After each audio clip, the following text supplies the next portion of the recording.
Iverina ao anatin'ny tontolon'ny fifidianana isika androany ary moa ny mpanara-masony fifidianana izay solitena ny parlementaire avy amin'ny sadeka dia nanatanteraka tatitra ny zavatra hitan'izy ireo teo tamin'ny fifidianana izay nitanterahana ny zoma lasa teo fifidianana izay nambara ny parlementaire ny sadeka fa nizotra tao anatin'ny filaminana araka ny tokony ho izy moa izay fifidianana izay.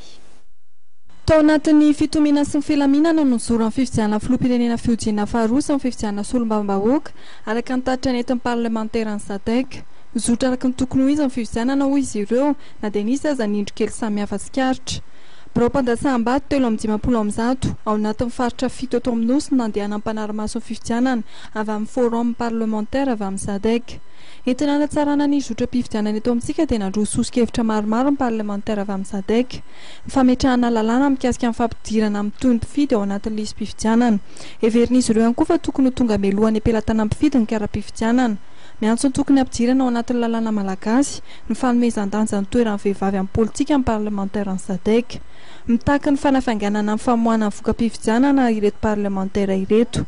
Anisan'ny sosokevitra entin'izy ireo amin'izany ny tokony hanomezana fahefana ny senita amin'ny famoahana ny vokatra ofisialy ary mijanona ho amin'ny fijerena ny fitarainana ny CES. Heverin'ny sadek fa ilaina ny fanomezan-danja ny atoko politika. Mitaky ny tokony hametrahana ny lalàna mikasika amin'ny famatsiam-bolany atoko politika ihany koa ny parlementaire ny sadek ary ho azy ireo dia tokony hifototra amin'ny atoko politika ny anteny meram-pirenena.